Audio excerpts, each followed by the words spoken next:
Prince. Outrageous, iconoclastic, oozing charisma.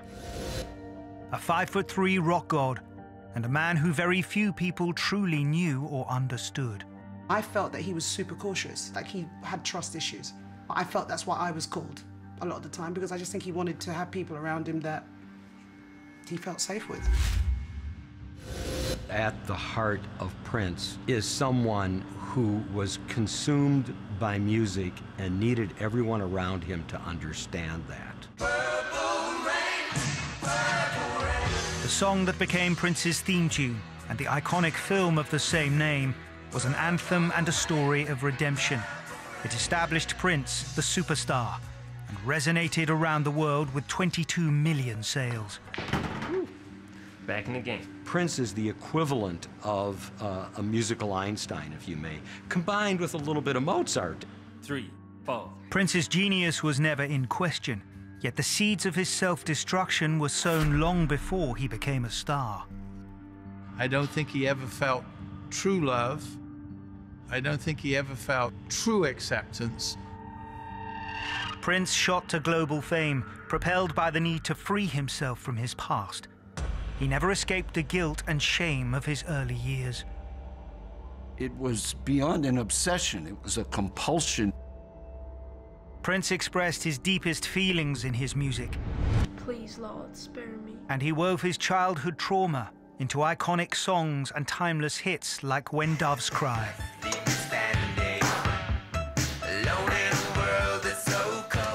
just want to come back in the house. I'm cold, Dad. Life is very tough when you're a 12-year-old, short, teased African-American with no money who can't come home. His damaged past compelled Prince to look for home and family in all the wrong places. His childhood, tainted by sex, set him on a collision course, personally and professionally. Do you really believe that the young people of America should be listening to this kind of thing? Not at all, ma'am. To protect himself from the world, Prince built his own private palace and named it Paisley Park. We used to say he was the lonely guy. We used to call him the lonely guy because we didn't want him to be lonely. Throughout his life, Prince cut himself off from those who loved him and could help him. He was like a son to me. I was like a dad to him. Prince abstained from recreational drugs, yet died on the 21st of April 2016, aged 57, following a lethal overdose of painkillers. So the person is dead here. I just could not believe it. I said, no, can't be true. But it was true.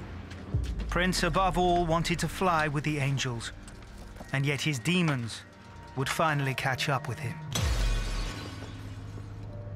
What if everybody around me split? I'd be left with only me. I'd have to fend for me.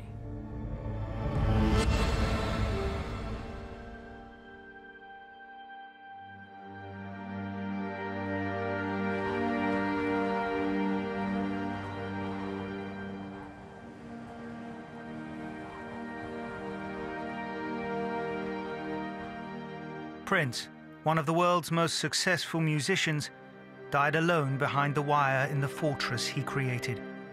There was no one to help him. As I got to know Prince, it became pretty clear that he had some pretty serious issues. Prince spent his whole life unhappy. I think he spent his whole life alone. I think he was afraid of life, in the sense that it hadn't always been kind to him. You look towards the end of his life, you can see he was trying to repair his childhood. Even that shot of him riding his bicycle around his complex in Paisley Park, he just looked like he was a kid again. He even went back to how his hair used to be in the 70s, this big afro. If you look at him, he went full circle, came back to being that little boy again. Prince's story starts and ends in Minneapolis, capital of Minnesota in the Midwest.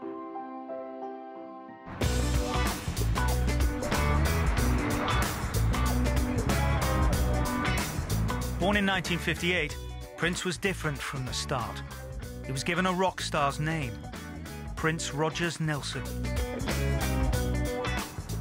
Most of my friends in New York would say, "Why are you in Minneapolis? There are no black people there." The odds were stacked against him at a very early age, simply into the community he was born into, a certain amount of poverty, being black in Minnesota, especially in the 60s.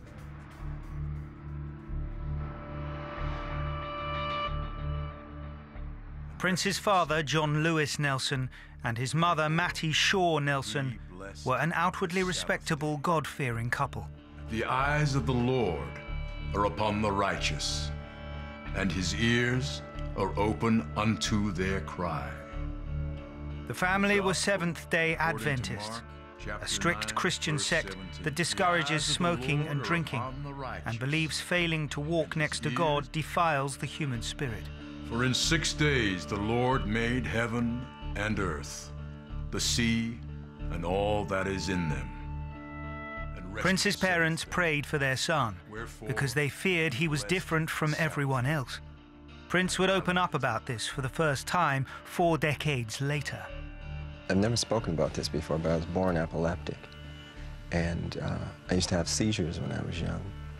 And my mother and father didn't know what to do or how to handle it. Some religious communities saw epilepsy as a gift from God. Mostly it was seen as insanity, or worse still, possession by the devil, with no greater sin than a seizure in church. Don't let me down, honey. You know what they'll do to you in church if it happens again. But sometimes I can't help myself, Mama. Just put your trust in God. You don't need me to protect you, child. You're a big boy now. You're my big, brave boy. You're my big, brave, talented boy. Huh? Uh-huh. Prince's condition threatened to bring the family to breaking point. John Lewis Nelson's job in a factory could barely support his wife and children, let alone pay medical bills. Someone in the crowd replied, "Teacher, I brought you my son, who has a spirit that makes him mute. Whenever it seizes him, it throws him to the ground. He foams at the mouth, gnashes his teeth, and becomes rigid. I asked your disciples to drive it out, but they were unable. How long must I remain here with you? How long must I put up with you?" He was so deeply ashamed. What people don't understand, I don't think, is his sense of shame. The stigma of epilepsy would haunt Prince, echoing through his life for years to come. When performing his 1994 track, The Sacrifice of Victor, Prince can be seen miming a strange seizure or fit.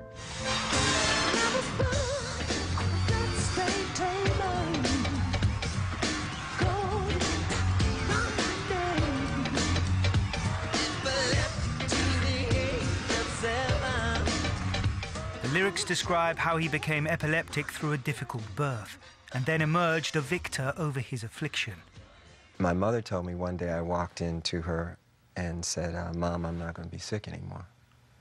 And she said, "Why?" And I said, "Because an angel told me so." Now, I don't remember saying it. That's just what she told me. As a boy, Prince was taken to see his father play in a downtown club on Hampton Avenue, Minneapolis, something Prince would never forget. A production line worker and religious zealot by day, John Lewis Nelson was a jazz pianist by night. Y'all sure looking real cozy up there tonight. All right, let's enjoy ourselves. He gave himself the stage name Prince, the same name he called his son.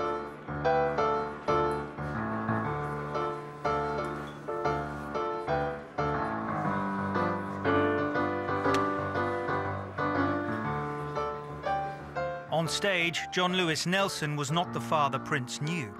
No Bible, no lectures, just all the forbidden fruits: wine, women, song.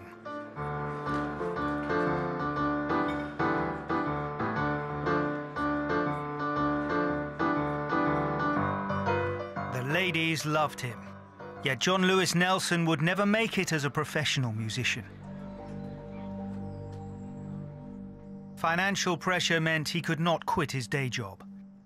He smoked and drank at home, despite telling others not to do so. A bitter man, he would become deeply jealous of his son. A really brilliant musician in John Nelson, but also a very narcissistic, selfish man who was a far better musician than he was a father.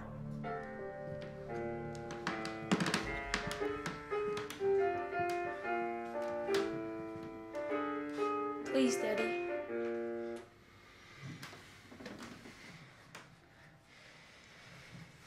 Will you teach me to play?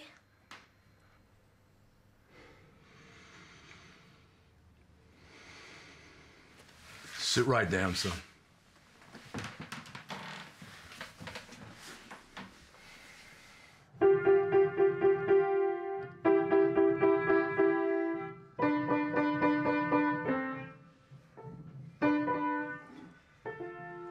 This is a fine instrument, Prince.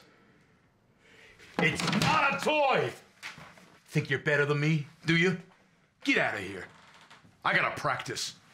I got a gig tonight.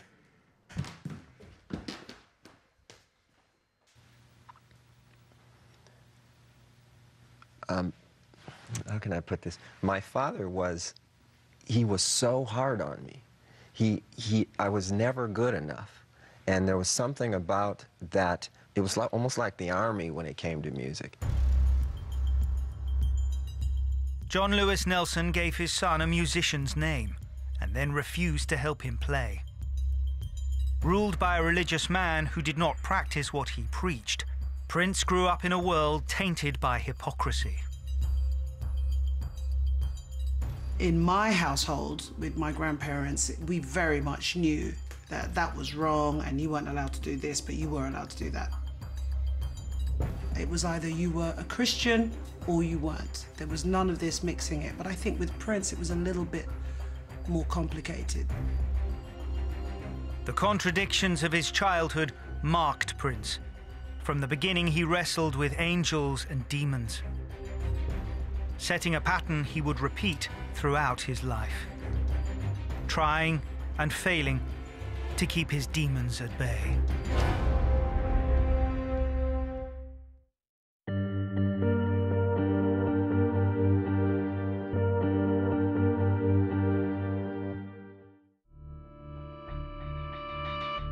The problems of his early childhood, the epilepsy, the powerful father and weak mother left Prince feeling vulnerable, unsure of what was right and what was wrong. So there were times he had to look in the mirror and just really, really wonder what is his purpose on this planet. At school, things were no better. Prince was the short black kid with the name everyone laughed at. He had told me when he was very young, remember I met him when he was 16, what he wanted most in life was to become famous.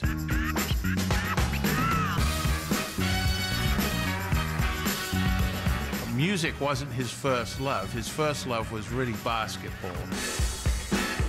Prince shot hoops hour after hour.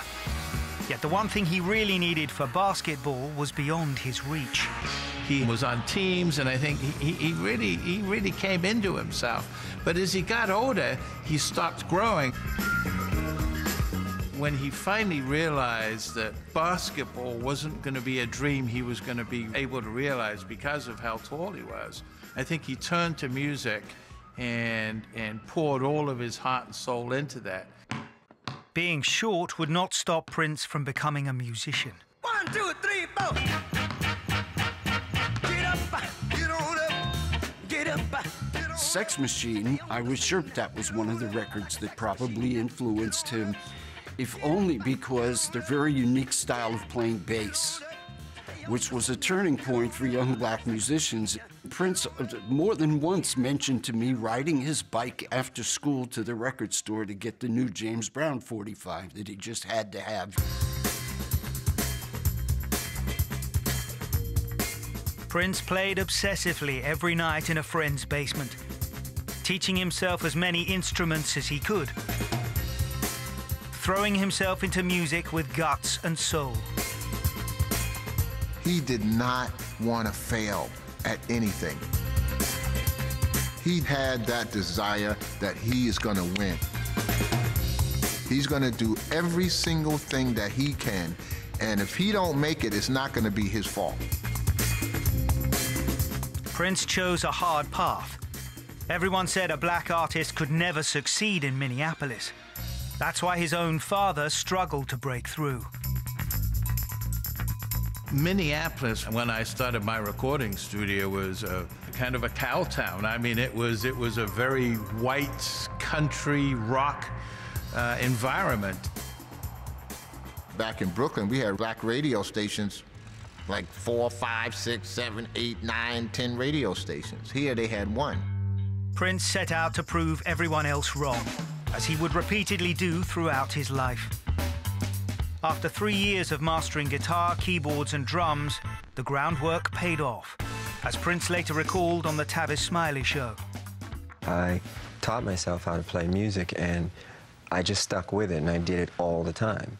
And sooner or later, people in the neighborhood heard about me, and then they started to talk about me. The word had spread throughout the black community that there was a place you could go, and there was this Englishman over there that loved recording R&B and black music. So when he was 15 and I came here, he was playing with Grand Central. That was his band.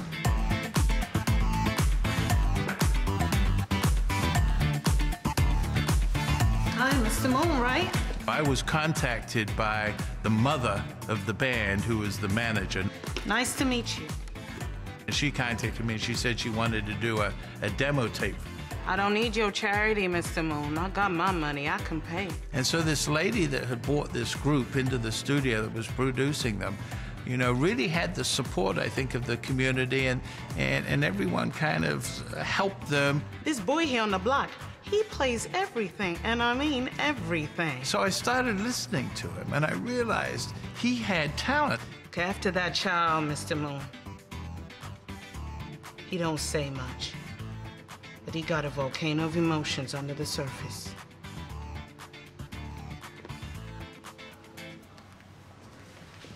And I realized he could play all the instruments. And I thought, this is the answer to my prayers. So after months and months and months of working with Prince, very, very close basis, producing this music, I had him named. We had his first big song packaged up, Soft and Wet. We had his identity created, and we had his demo tape built. And so now it was time to go to the next step.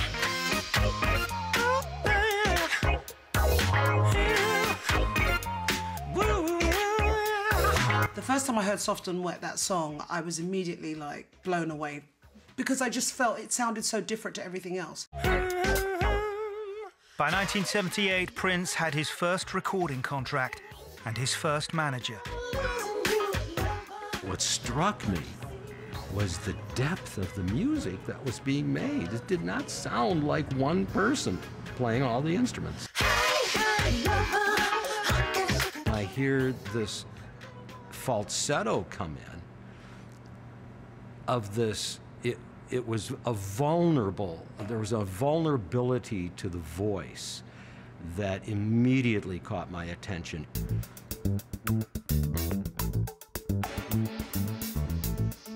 Prince always set the rules. He said everything must be done as he wanted. Warner Brothers, Prince's record label, found this out the hard way. We're so excited, Prince. This sounds great. The label sent me down from A&R just to listen in for a bit. Just wondering about the bass line on this track. What do you think? A little bit more, a little bit less? Get out of my studio. What did he say? He says that to everyone. It was clear that there were other issues that went into his personality and his impatience, his demanding perfectionism, that went beyond a normal perfectionist. He just wanted to prove that, hey, I'm somebody. I got something to say, and I want you people to experience what I have to say. It wasn't like we said, hey, kid, we think we can make you a star. Let's put you on our journey. No, he was on a journey. And I always felt that, you know, if we could just support him through that, because he knows what he wants.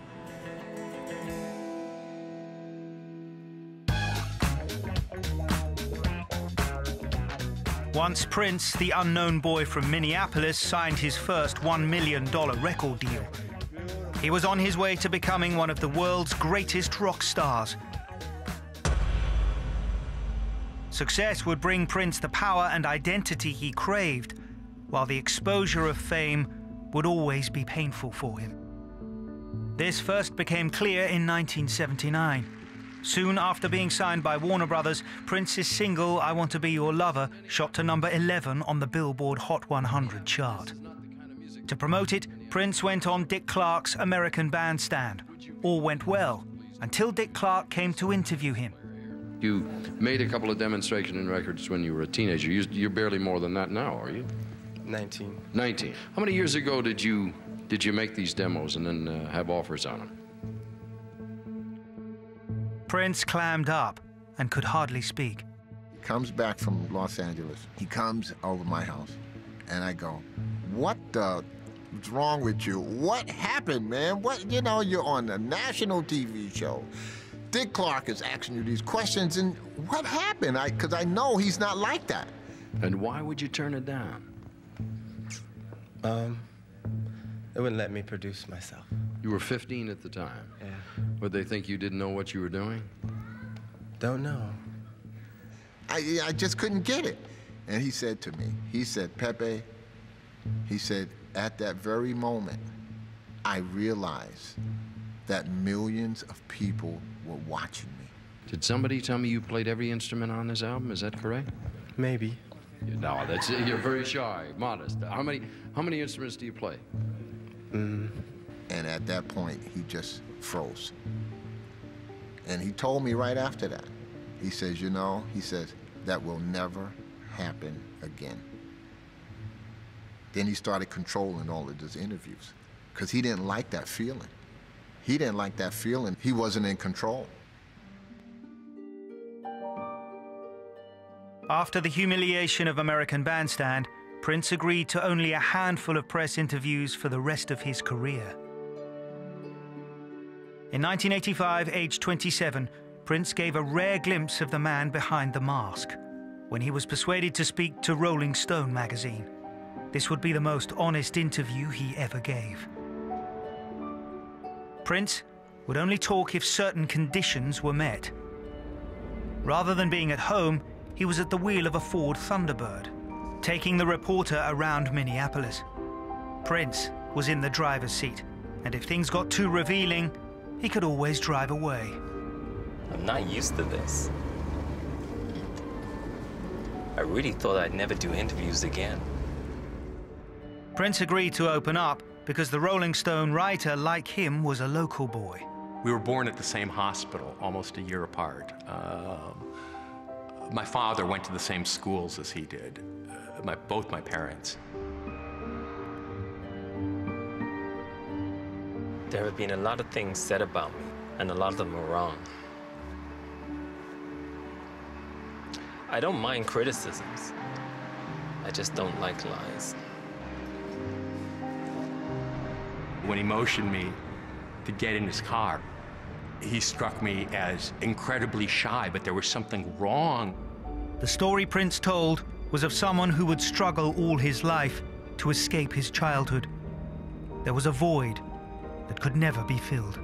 The things that happen to us as children are so seared in our brains and they never leave it, and especially at such a young age.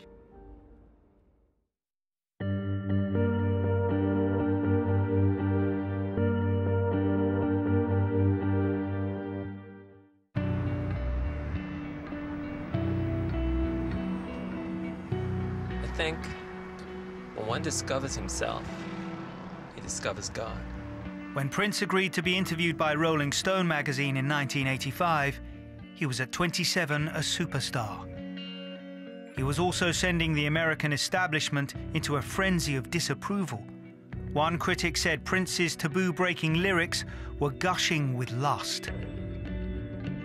Tipper Gore, wife of Senator Al Gore, set up the Parents Music Resource Center to protect the young people of America. Top of the list of Tipper's so-called Filthy 15, from a range of different artists, was Prince's song Darling Nikki. Tipper wanted to send out a warning, buyer beware. I bought Purple Rain for my daughter. We heard the song Let's Go Crazy on the radio, and Prince is a musical genius. I agree with that, and I like some of his music. But I didn't feel like the song Darling Nikki was appropriate for my 11-year-old and my 8 and my 6-year-old. Do you want to read the couple of lines from Darling Nikki that you find offensive? I'd be glad to. It says, I met a girl named Nikki. Guess you could say she was a sex fiend. I met her in a hotel lobby masturbating with a magazine.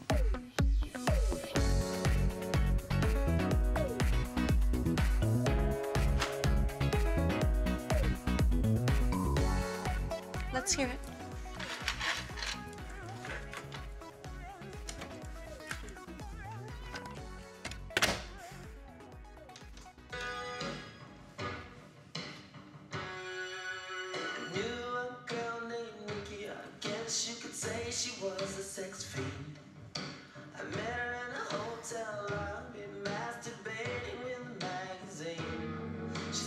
Stop. Do you really believe that the young people of America should be listening to this kind of thing? Not at all, ma'am. Completely unacceptable. So what's the plan? How are we going to stop people buying this music? Well, ma'am, I've spoken to the Recording Industry and Association of America. They've said they will be willing to consider some kind of warning or packaging to the outside of the disc. I've worked something up here, ma'am. A prototype. Warning, parental advisory, explicit content. You think it will work? My honest opinion, ma'am, teenagers want this music, and they're going to want it even more if we put the stickers on. You have so little faith in the youth of America? Meet me at 2 o'clock. In the conference room, Michael. The impact was, of course, ironically, positive because there were acres of press coverage of this. And people thought, gee, I've got to hear what this is all about. So there were probably about 500,000 people who heard Darling Nikki who otherwise would not have heard it, thanks to Tipper Gore. He realized that the sexual component was something that could be marketed and be used to empower him with the fans and empower his music. Prince's explicit lyrics were not just written to shock and to sell records. They came from somewhere deep inside, from when he was young, too young. So, which one of your parents are you more like? My dad and me, we're one of the same. He's a little sick, just like I am. It takes the music to get him going. My mom's the wild side of me. She's like that all the time. Prince grew up in a sexually charged household. His mother, Mattie, was an aspiring singer when she met Prince's dad. Even after 2 children came along, Mattie Shaw was still out at night trying to restart her career. I've often wondered about Prince's relationship with his mother. I didn't know her well and met her long after Prince was established as a celebrity. And it comes to mind that as a nightclub singer with a very outgoing personality, it must have been a little puzzling for a young kid to know that his mother is wearing tight dresses and flirting with people from the stage of a nightclub, singing sexy songs. Don't tell me you ain't seen these before. Their frustrations as musicians set Prince's parents at each other's throats. In 1968, when Prince was 10, the marriage ended, Matty quickly took up with another man and then decided the time was right to begin Prince's sex education. I know that in his interview with Chris Rock on MTV some years ago, he mentioned the fact that at about age 10, I think he said, she showed him a Playboy magazine. I think there was some sort of plan to initiate me heavy and quick. So I was given Playboy magazines. Get out of here. Yeah, and there was erotic literature laying around that was very easily picked up. And, you know, it was pretty heavy at the time.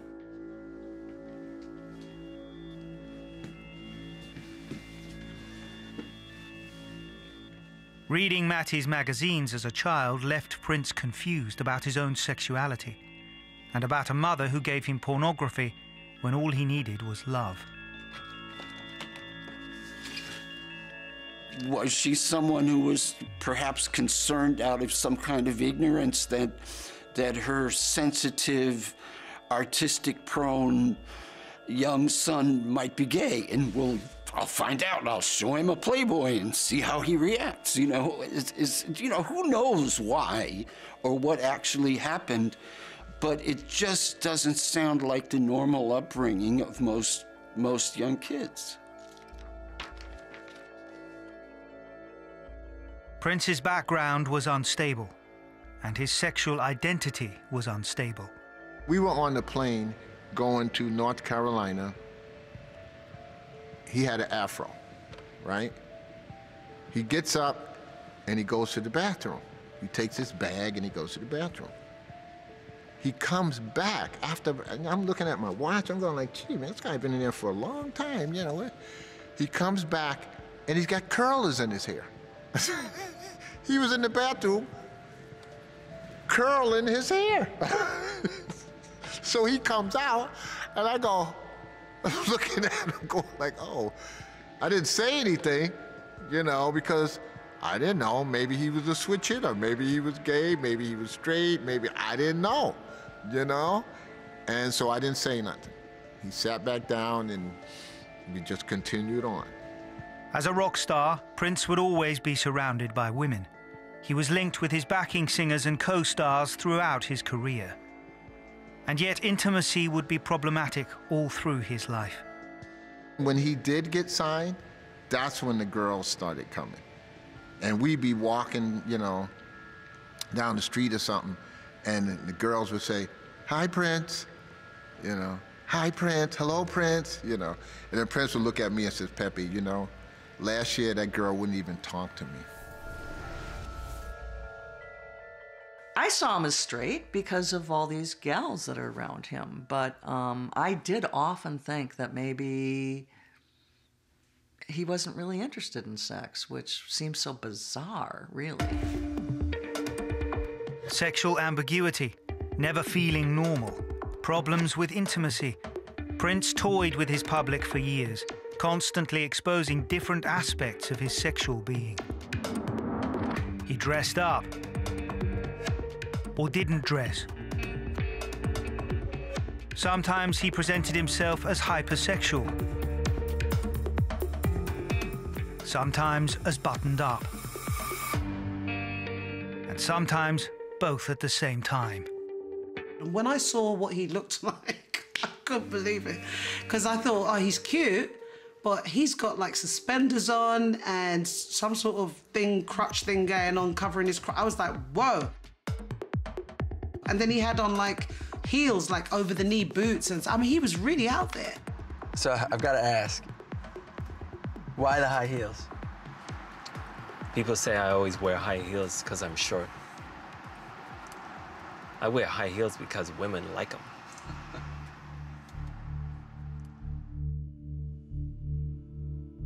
His energy was super male, I mean, alpha male. There was no feeling for me with him whenever I was with him. I never felt effeminate. He's really a man. That's what I'm trying to say. He was the black guy that was pushing boundaries like David Bowie was for white guys. Bowie pushed it, and Prince was our Black Bowie. And then one iconic record changed the game. In his 1984 album Purple Rain, Prince laid bare without ambiguity the demons of his childhood: shame and self-blame. For me, it was all autobiographical, because he was a troubled kid. I mean, you know, from the get-go, he was different. And that's tough. After his parents' marriage fell apart, Prince felt completely alone in the world. So do your parents have much of a relationship with each other?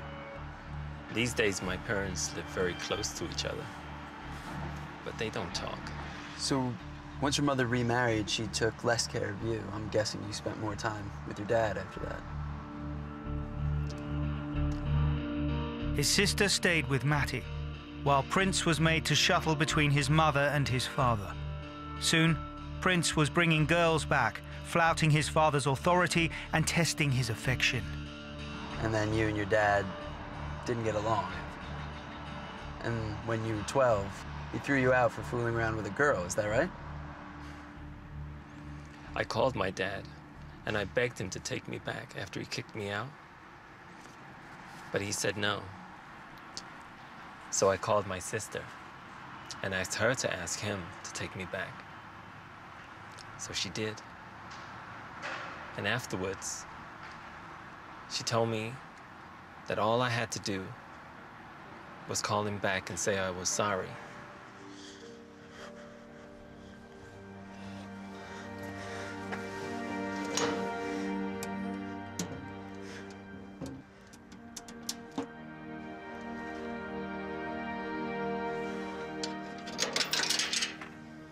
Dad, please just wait. I just want to come back in the house. I'm cold, Dad. Just listen, please, Dad. Dad, just listen to me, please. I won't do it again. Just let me back in the house. Dad, listen to me. Dad, wait. Dad, Dad, Dad.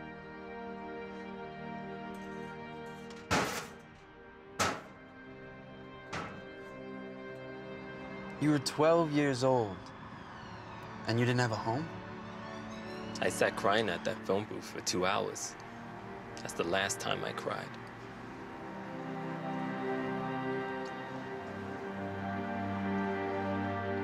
Taken in by relatives, Prince would never live with either of his parents again. He wrote about the pain of their rejection in the first best-selling single from his Purple Rain album. The minute I heard When Doves Cry, I was instantly a fan. That first guitar riff, and then just that beat with no bass in it, you know, and it just instantly just kind of grabbed me. Dig, if you will, the picture of you and I engaged in a kiss. Prince set the scene. He's caught with a girl. The consequences are hard and immediate. His mother's gone, and now his father has pushed him away.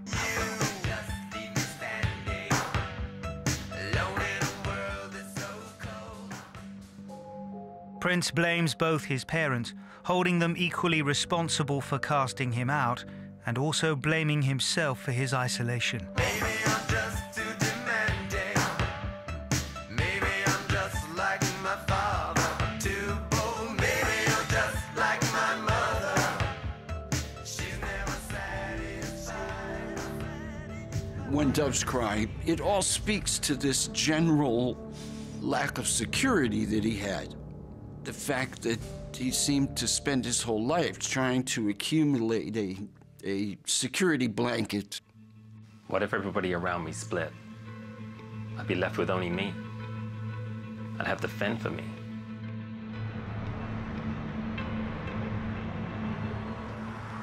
Prince first performed the title track from Purple Rain at the First Avenue nightclub, still standing in Minneapolis. He sings about trying to forgive his parents and made this song the theme tune to his first feature film. He wasn't a man to talk a lot, but my gosh, his music, he said everything in it. He told you everything that he was thinking and doing in his music. If you want to know what Prince was, just listen to his words.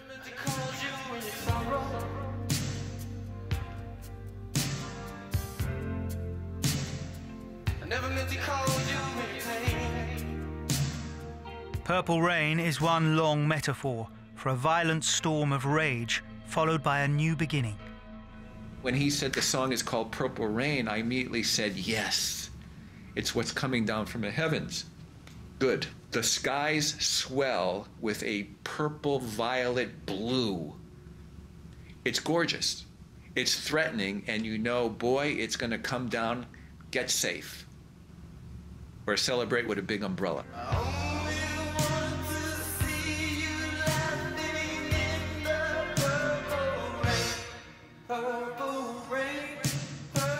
After it was tightened up in the studio, the band members understood Purple Rain was Prince's masterpiece.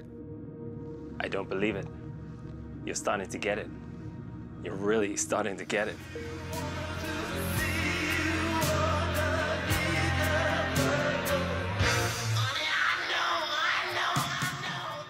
It's a funk song that's an orchestral masterpiece, that's a rock song, that's a ballad, that's a metal song, that's a anthem.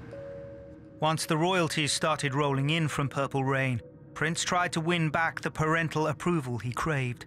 He bought his father a car and gave him a house. They played pool together. Another great break. You win at this game. John Lewis Nelson seemed to accept his son back in his life. Back in the game. Darn it. Then criticized Prince's music, saying there were too many swear words.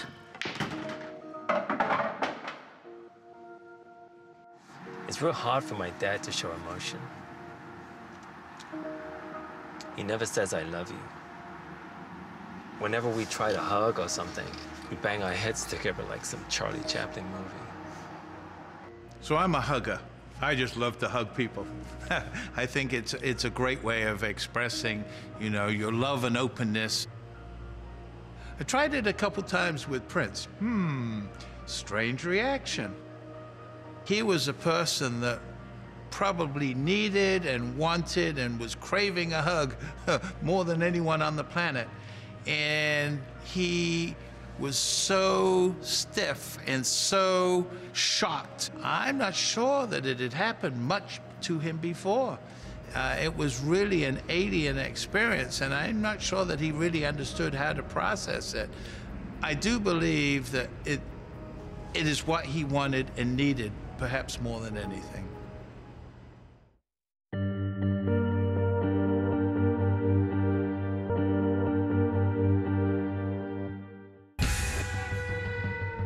By the mid-1980s, Prince had 3 Grammy Awards, 5 sold-out tours, 7 albums, and 8 top 10 hits.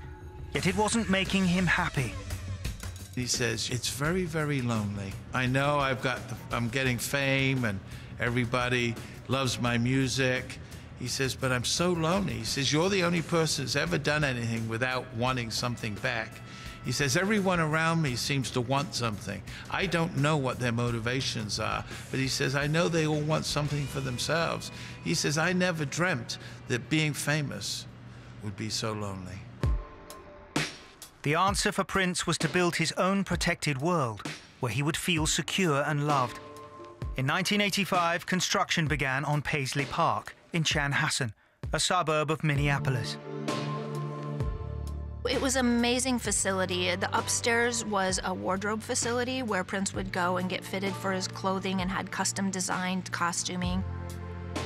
He had an apartment in there, his full recording studio in each one of the Studio A, Studio B, and then a full video and film facility that he could rehearse his concerts inside. So it was like a creative mecca.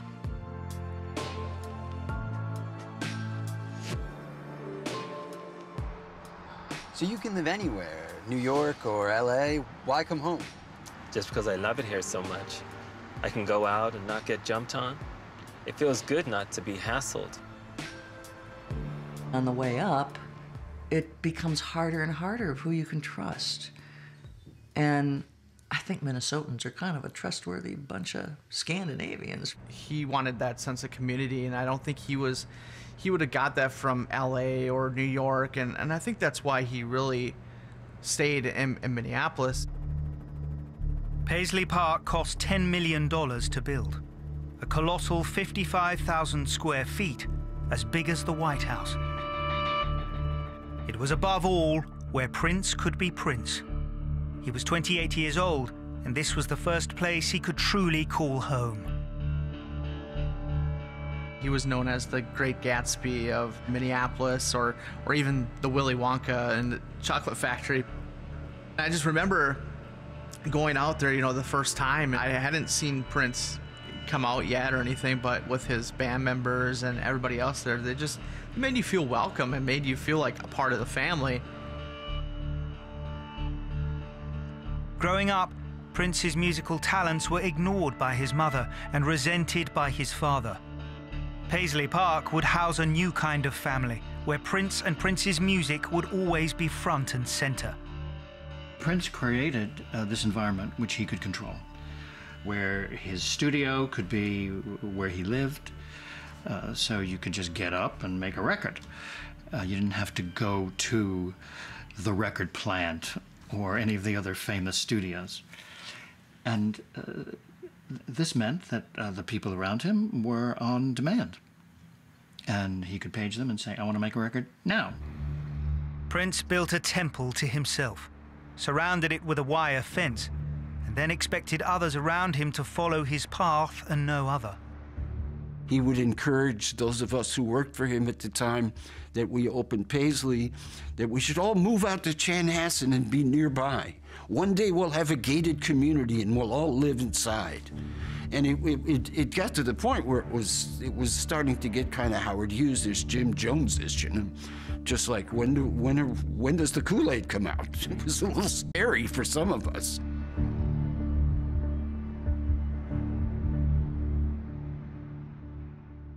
One, two, three, four. Prince was a workaholic, and he had a reputation for that. I'm going to give an example in a recording studio. He would go in a recording studio, and he might literally be in a recording studio for 20 hours. And the engineers, recording engineers, would come and go in shifts because they couldn't keep up. Can't hear nothing in the morning. In his career, he had 40 chart albums. Now, his career wasn't even 40 years long, so he just kept doing it. Unchain my heart. Unchain my heart.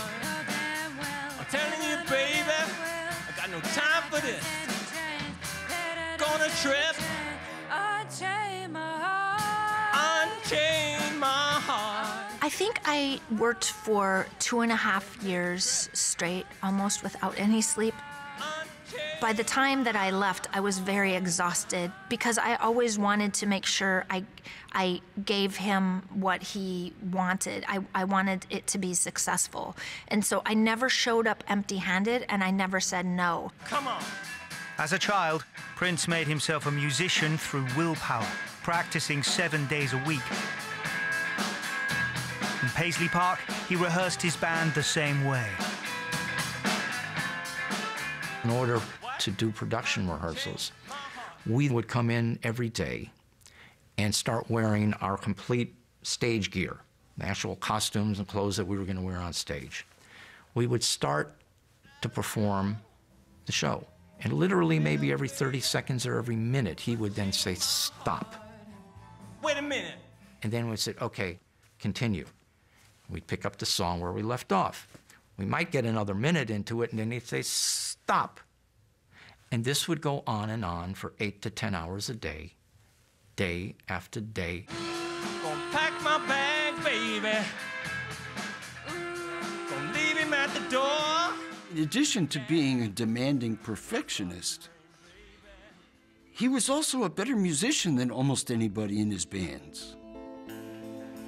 He was a better drummer than his drummer. He was a better bass player than his bassist. He was a better guitar player than his rhythm guitar players.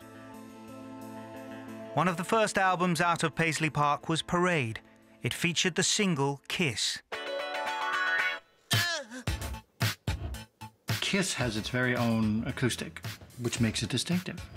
It stands out when it's played on the radio. And it also has a classic intro. All radio programmers used to say, you have to hook your listeners in the first 10 seconds. Otherwise, they'll drift. Well, Kiss! Well, fine, you've got them in 2 seconds. Kiss would be a hit, yet Warner Brothers did not like its stripped-down feel. They thought it would never sell. It's almost the job of record companies to resist the new, because they always want what's already sold. Let's have another one of those. But in fact, the artist always wants to do something new. Try to imagine being Prince. You've already had a decade of album releases, and you don't want to do songs that just sound like the other ones. You want them to sound different. So you have an artist and a record company at odds.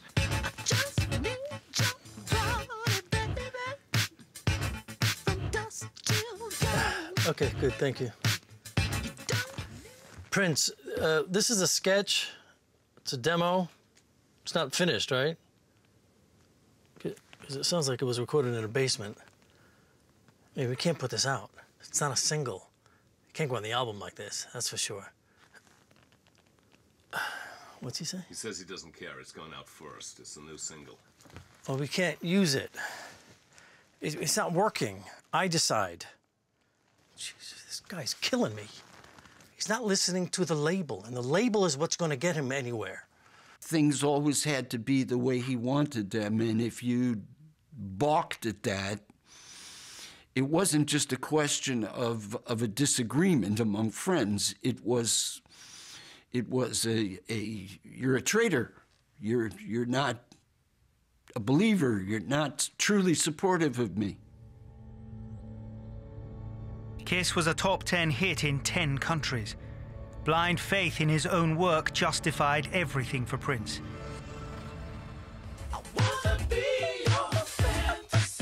In the Kiss video, he lives and breathes the music. Not only is he the best mover since James Brown, he's doing it on heels. He was clearly this phenomenon who came to us from a position within music. He was not a human being playing music. He was a channel for music, and it was coming out of him. We would say in the church, back in the day, we would say he was anointed. That means that he had that special thing that would just grab you, and you were transfixed.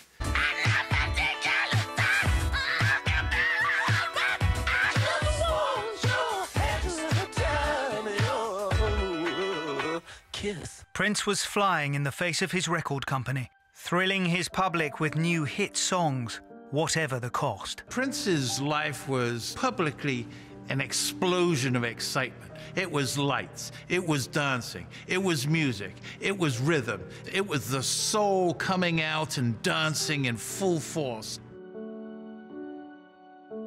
But inside, the man was quietly lost, I think quietly sad, and there was a real dichotomy between what the public saw and who was inside.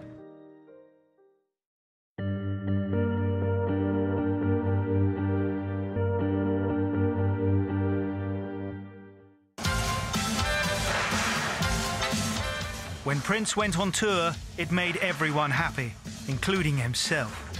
He was touched by angels on stage. He filled huge stadiums, such as the Love Sexy Tour in 1988. And then, when the music ended, the demons returned. The other Prince emerged, cold, prickly, setting himself apart. We got to Paris Friday night. It's Good Friday. We go to the clubs, and sure enough, they're dead. There's just no action. So about 2 in the morning, we're sitting in a club in a VIP, and worse, you're in a roped VIP section, of course. So not only is the club dead, but you're dead within the dead. And so it's this like drainingly boring situation, and he turns and says, well, you gotta admit, it's better than sitting home. He didn't drink very much. I think he had like a little brandy. Sometimes he'd like a little brandy, but I didn't really see him drink it. He probably just sipped it every now and then. And he literally would just sit there. And we're like dancing to the music, you know, we're trying to not, because the club's like, the music's going, and he would just be sat there. And we'd spend the night like that in the club. Prince lived for the stage.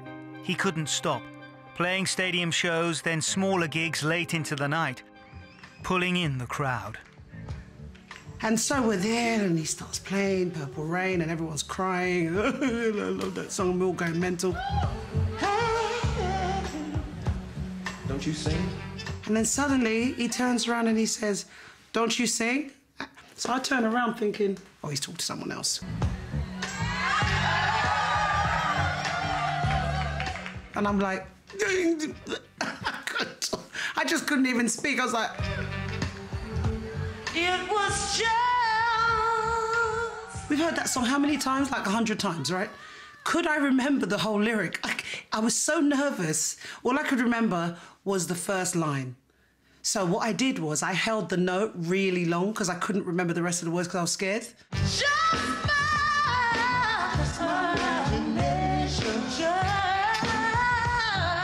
Just my imagination. Just my imagination. Ooh, come on, y'all. Have to sing. Come on. Just my imagination. Unless he was on stage, there was a barrier between Prince and other people. Very few were allowed in. Photographer Terry Giderson glimpsed the real Prince on tour with him in 1993. Her photographs reveal the unhappiness and isolation others did not see. Twice, I think it was, that he invited me into his dressing room. The first time was when I made these photos of him in the mirror with all of his makeup, and it was just great. Now, we were in Barcelona. I wasn't familiar with the Sagrada Familia Cathedral at the time, but we pull up to this massive, amazing looking place, and the only light on it is coming from the street light. It's like 4 or 5 in the morning, and this was August, so it was that like pre-dawn light that you could just start to see the spires of the cathedral separating from the background. I'm looking at this light, I'm like, oh God, it's dark. And he says, will your flashlight up the church? I'm like, no, that's not gonna happen. And I shot about a roll, half a roll, whatever. I just watched him and I just thought, God, this must be such a lonely life for him. I can't imagine a life like that. He looked lonely to me.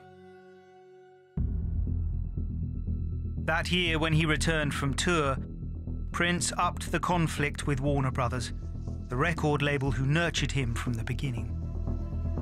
Prince claimed Warner Brothers held him back as an artist. Warner's was always trying to slow him down and milk whatever they could out of the current project. They just felt that left to his own devices, he would oversaturate the market. Now, from a business standpoint, that was a very legitimate position. I agreed with them. From a creative standpoint, it frustrated him terribly. Prince wrote, "If I can't do what I want to do, what am I?" When I ran into him once and he was wearing slave on his cheek, and I just laughed and said, "You're the only slave that owns the plantation." On CNN, Prince said he was being deliberately confrontational. Once I started writing slave on my face, I pretty much knew the outcome. I mean, you have to understand that that word on one's face pretty much changes the dynamic of any meeting that you're in when they see it. And how did people react to you when they did see it? Well, the record company didn't really say too much. They just kind of...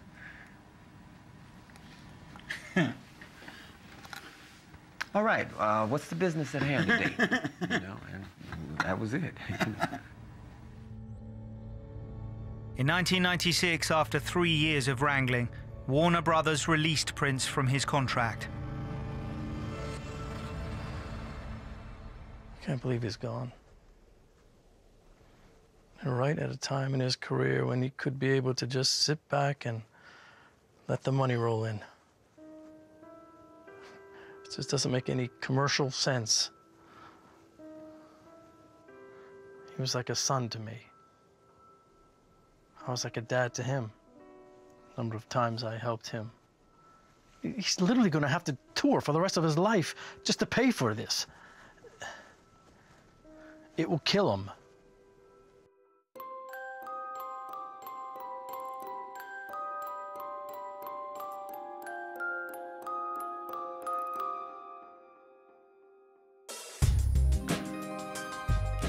We're on the verge of the period where he starts calling himself by a symbol, and then the artist formerly known as Prince. He goes farther and farther off in this tree limb of self-definition till he almost falls off. And in the 90s, his sales do decline as he's going through all of these identity crises. And I use the word crisis because nobody would have voluntarily done that to themselves in public. Who wants to say, I'm now going to become a symbol? And a symbol you can hardly print. I mean, who could do that? Prince claimed leaving Warner's was an emancipation. He agreed to talk again to Rolling Stone to promote his newfound freedom. I do what feels good in the moment. I'm not on a schedule, and I don't have any sort of contractual ties. I don't know in history any musicians that have been self-sufficient like this. Do you ever feel like retiring? I never felt like I had a job. Does that make sense? So these words, you know, job, retire. I mean, that's the only thing he had. He never worked a job in his life. He didn't have anything else but music. With fewer recording commitments and less pressure from Warner's, there was room for Prince to let someone in. In 1996, he married 22-year-old Maite Garcia, a singer and dancer with his band. I think it was a different period in his life where he had met his true love, and her contribution to all of us is she got him to open up. I think he got to see the sense of what a real life and a marriage and what happiness was about. And she gave us this gift of Prince felt more comfortable and more normal, maybe, so he opened up because she encouraged him to open up. Yet if 37-year-old Prince felt he was finally in control of his life, he was wrong. I believe Prince could never find love because he didn't know what love felt like. To heal the pain of his childhood, Prince now said his greatest ambition was to have a child of his own.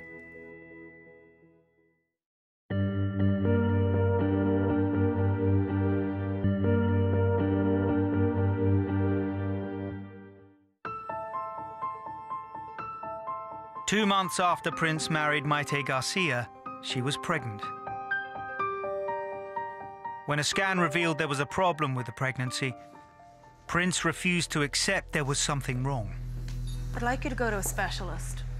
Your options include having a full chromosome test to see what the problem is, to have a termination, or to go ahead and have the child. My wife is not seeing a specialist. You're not allowing me to do my job here. This is bad news. We have to deal with it. The scan showed the baby had an unusually large head and could be born with serious deformities. Prince insisted the pregnancy must continue, claiming God cured people, not medicine.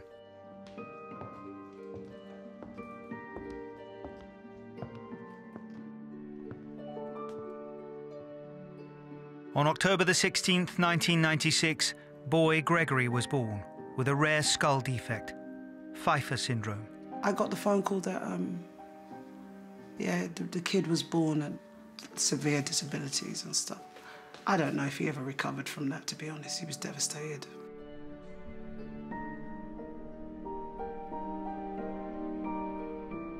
After 7 days, the staff said there was nothing more they could do. On October the 23rd, they switched off the life support. Boy Gregory died a few hours later.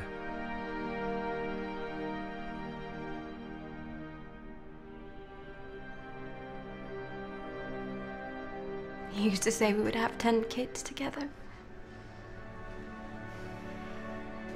And I wanted the same. It was my dream to become a mother. So when I found myself pregnant, a couple of months after we got married, we were over the moon about it. It was the best thing that could have ever happened to us.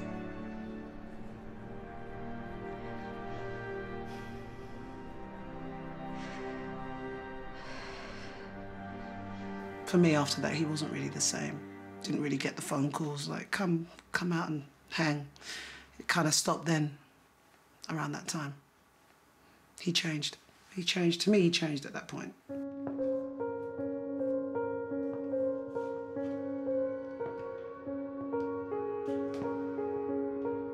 He was very vulnerable and hurt, you know. You got your kid dying. I mean, what do? You know, this kid died. You know, I mean, that's like, I mean, where does that leave you? It's like you're empty. You're empty. There's nothing. You're just a shell. Prince would not accept the truth. An interview with Oprah Winfrey to celebrate Prince becoming a father was broadcast a month after boy Gregory died. On Oprah, Prince behaved as if nothing was wrong. He showed me their newly decorated playroom. And here's my favorite room. The children's to be, the children's to come. Yes, ma'am. The child in you, or just the children's? Oh, the children's, yeah. And all those rumors about their baby, well, the artist shared this with us. It's all good. Never mind what you hear.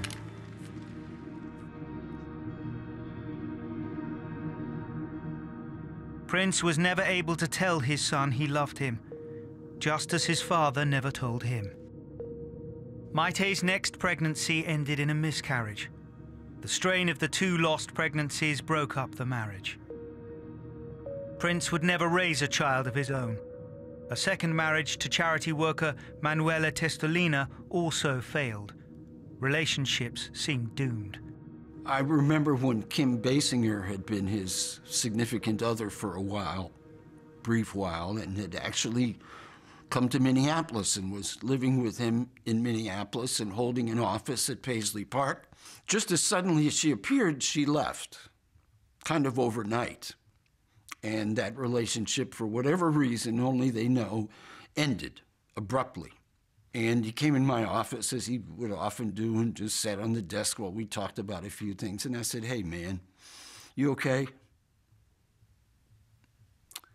"How do you think I'd be?" Then he walked out. Now, the "are you okay" was compassionate. It was intended as, you want a hug? You know, a brotherly, "You okay, dude?" And the only thing I could get back was a very snide, "How do you think I'd be?" After his parents died in 2001 and 2002, Prince became a Jehovah's Witness, a religion sharing many beliefs with the Seventh-day Adventism of his childhood. He didn't get a chance to repair his relationship with his mother and father. And by going back to the church, I feel that he felt that he was making things right. Prince wanted to be cleansed and purified by religion. And in 2003, he underwent a full baptism in his local Kingdom Hall. I mean, where does that leave you? It's like you're empty. You're empty. There's nothing. You're just a shell. And then somebody comes along and go like, "Hey, man, look, let me tell you something. Read this under this passage here, you know, or whatever and stuff." And they get them, you know. And then you stick with it because you feel that if you go away from it, that something bad's going to happen to you. So, let me get this right. You've stopped swearing, given up eating meat and drinking alcohol, and are refusing to perform any of your racier songs? Well, after 4 days, you don't want it anymore. It's like this thing that says, "Feed me, feed me." When he realizes he's not going to get fed, it goes away. Prince pushed people away all his life, then looked to God for answers. even for someone who made records that were thought to be immoral and beyond lusty and were responsible for the advent of the warning labels on records and so on, this was a guy who, from the beginning of the time I knew him, had a very conservative moral streak underneath all of that. Both angels and demons were crowding around Prince. The escape was always the music. Yet there would only be a handful more great public performances when Prince would rock the world. In 2004, he guested last minute at the Rock and Roll Hall of Fame. George Harrison is posthumously inducted. A couple of his bandmates from the Traveling Wilburys, Jeff Lynne and Tom Petty, start While My Guitar Gently Weeps, his Beatles classic. And then, at around minute 3, in storms Prince, who's only there because he's being inducted.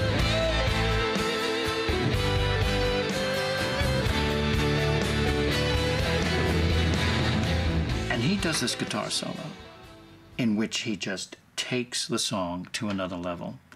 Talk about stealing the show. I mean, he just doesn't get the spotlight on him. He just consumes the whole thing. And for this delicious, delirious minute 20 seconds, he owns the music world.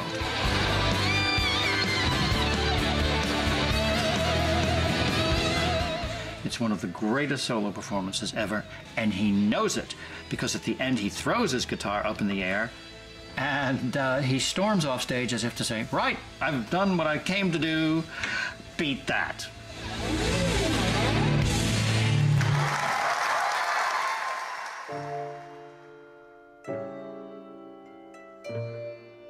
After that, Prince was seen less and less in public. He disappeared from view. There was little going on now at Paisley Park, just Prince alone writing music and storing it away in a vault. So you're living essentially false, except when you go musically. And that's why you start to get into a place where if I just stay in the music world, if I just stay in my music, in my thoughts, then I will be okay. It will save me. It was just another way of putting up walls between him and everyone else. He was able to withdraw inside, oftentimes not being seen for long periods of time. No one went back to the root and said, okay, here's how we fix that. It just never got done. If you start building walls, those walls inevitably have to become larger. And then suddenly you realize you're walled in. So you yourself can't get on the other side of that wall. Sure, you're keeping people outside. Sure, you're keeping control over them because you have a big wall. But you're suddenly now isolated behind that wall.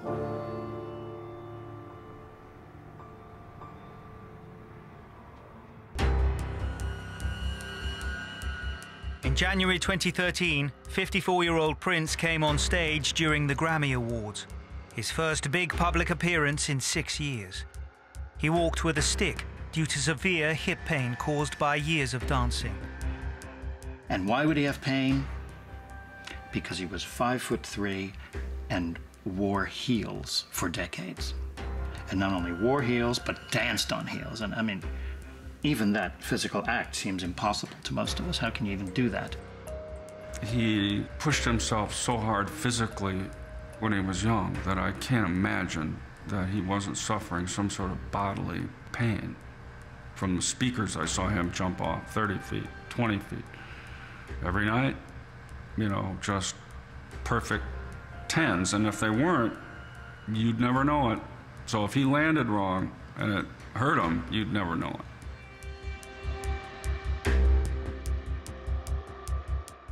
I can confirm he had surgery on his hips, and it's what happens when you jump for 40 years onto heels. That's what happens.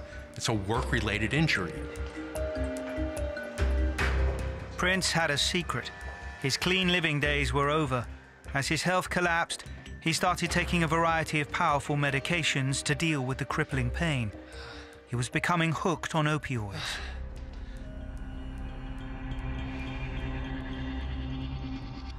In his last interview with Rolling Stone, Prince deflected any questions about addiction. Were you ever self-destructive? Was I ever self-destructive? Do I look self-destructive?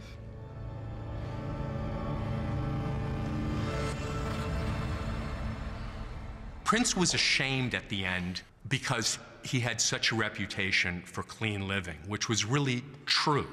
He was vegan, he was ashamed that he was a drug addict. He looked with disdain on those who really lost their careers via drugs. I mean, that's the irony with his death, is that it was drug-related, because there were no drugs going on when I was on that concert. This is a very tough demon to overcome. And it doesn't make you a wild addict, you know, or anything like that. You get on this treadmill of this stuff, and it's one of the leading killers today in the United States. It's just what it is. Somebody says, I can fix your hip. So here, your hip, suddenly you feel better. You're able to perform. It still hurts the hip a couple days later. You take another one. And you're now taking 4 a day, 5 a day. Suddenly, everything else starts to break down. Mind, body, spirit starts to break down because of the heaviness of this narcotic. So then what happens? Now you need it because everything hurts. It hurts to breathe.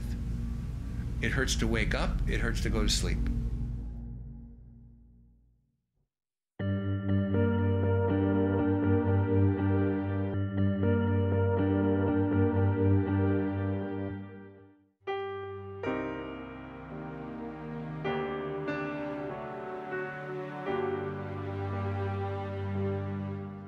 In January 2016, Prince tried to end the rumors of ill health by announcing he was back in the game with his solo piano and microphone tour. Maybe this was his way of saying, I'm trying. You know what I'm saying? Like I'm trying to come back. Let me, you know, just do these songs. This is what I like to do at this time of night. Some of these songs get real emotional for me. Real emotional. I remember Prince having a full-on band, huge production, and suddenly here he was with just this piano. I couldn't believe it. I'd never seen him stripped down like that. And then you think his father was the one that taught him how to play the piano. So he's gone all the way back to try to recreate that moment. When I was a boy, I thought I'd never be able to play like my dad. And boy,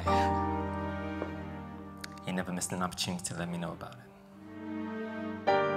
At 57, the same old demons were still haunting Prince, talking about his father, singing about his mother. Sometimes, like a motherless child. Prince was performing Motherless Child in his later years. Sometimes, I feel like a motherless child. Clearly, this all went to his background and his issues with his mother and father. Sometimes, I feel like a motherless child.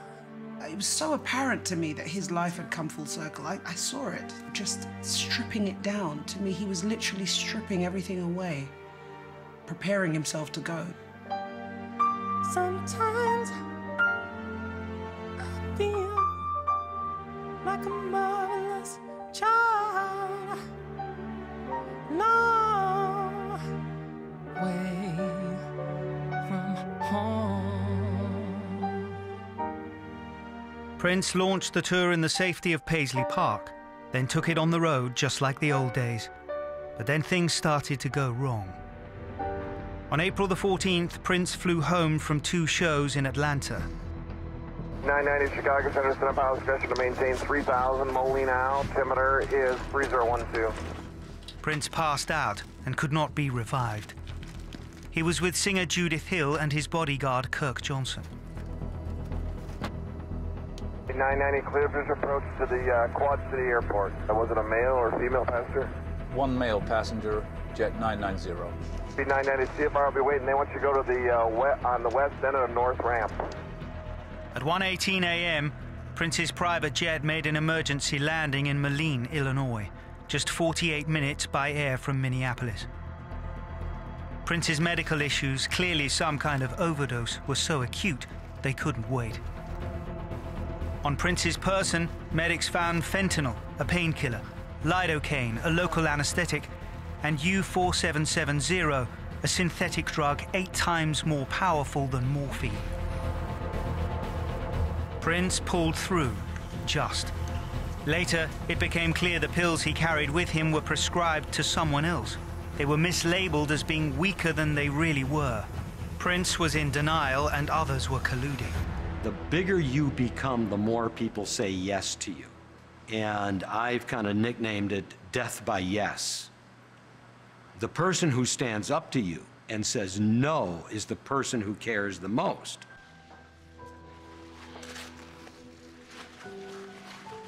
I remember hearing voices from afar and saying to myself, follow the voices, get back in your body.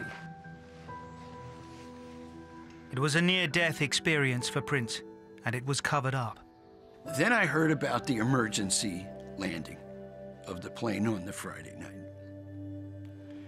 and was concerned and got in touch with someone at Paisley whom I knew and was assured that he was in fact okay, that he was back in Minneapolis, that it had been a scare, but he was okay. But it was almost like I was hearing a press release. It wasn't, even though I knew this person, there was something else going on that I could, I could tell. 2 days later, Prince insisted a late-night performance at Paisley Park must go ahead, yet he seemed fragile. This is the first thing my dad told me how to play.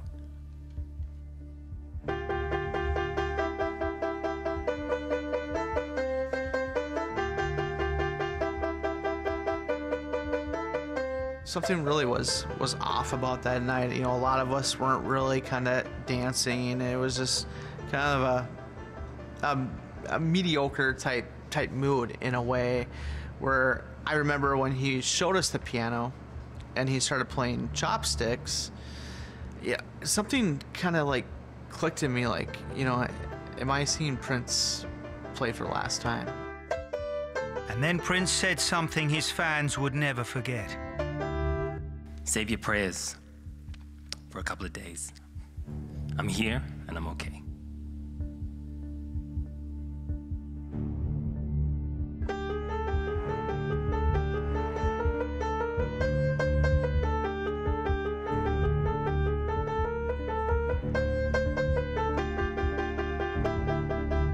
Despite nearly dying on the plane, in the days following, Prince was still using medication. On Wednesday, April the 19th, witnesses saw Prince, dressed in black, pacing a parking lot outside a pharmacy in a mall near his home. He looked worried and upset. It was the last time he was seen alive.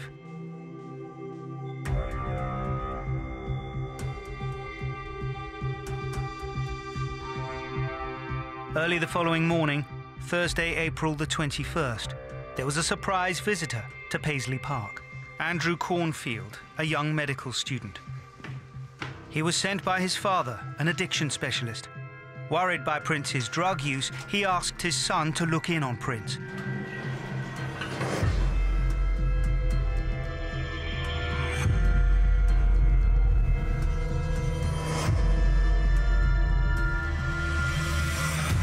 Hello? Hi there. Yeah. Hey, you want to see a dress here? Yeah, we need an ambulance right now. Okay. We have someone who is unconscious. Okay, what's the address? We're at Prince's house? Okay, does anybody know the address? Is there any mail around that you could look at? Yeah. Okay, hold on. Your cell phone's not going to tell me where you're at, so I need you to find me an address. Yeah, we have, Okay, get me the address, please. I have, so the person is dead here. Emergency services in Minneapolis arrived on the scene at 9:43 a.m. At 10:07 a.m., Prince Rogers Nelson was pronounced dead. Good evening. Music fans everywhere are reacting to the stunning loss of pop superstar Prince, one of music's most unique and dynamic performers who gave us such hits as Purple Rain and Little Red Corvette. I just can't believe it's true. I just can't believe it. I just can't believe he's gone. On June 2nd, 2016, the autopsy report was published.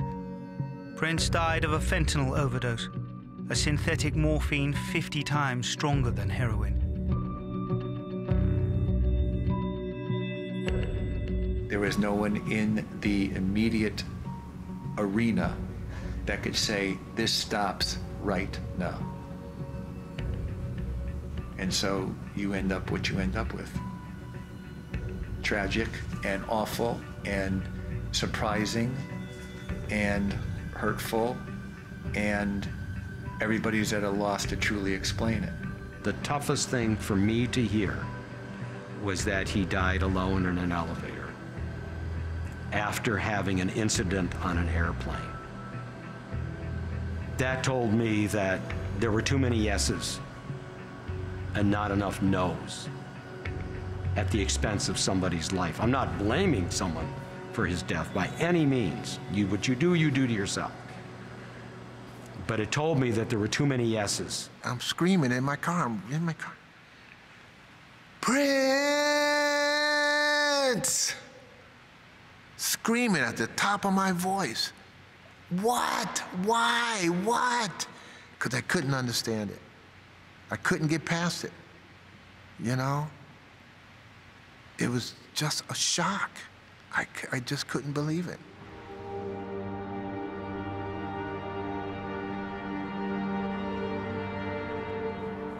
So looking down the road, is there an end point? It's just so nice to know that there is someone and someplace else. And if we're wrong, and I'm wrong, and there is nothing, a big deal. But the whole life I just spent, I at least had some reason to spend it. Prince spent his entire adult life making music, yet the music could not save him. I'm not sure that having helped make Prince famous and help make Prince achieve his dreams was ultimately what he needed.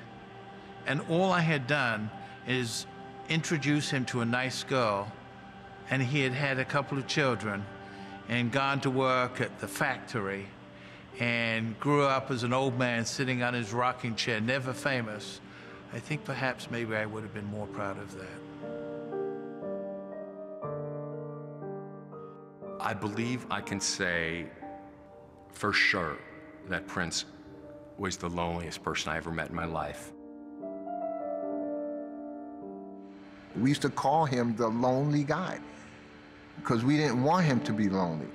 He had all his friends here. We are the people that loved him.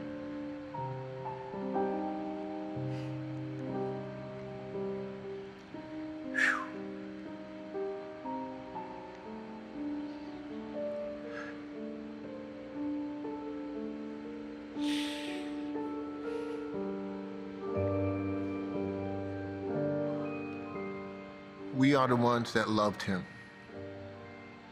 when he didn't have nothing. Okay.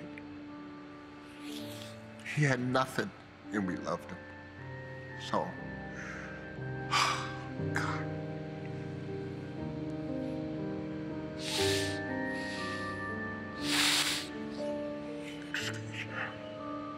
Somebody should have been with him. He should have never been alone. Ever.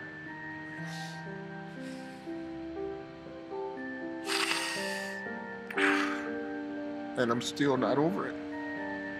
It's very painful. Not over it. As you can see. Just not over it.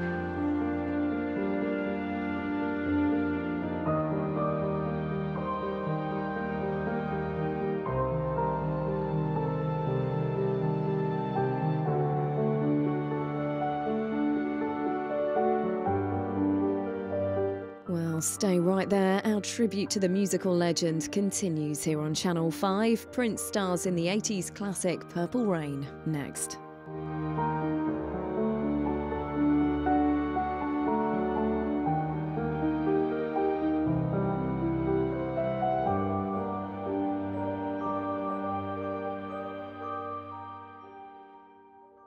Potato.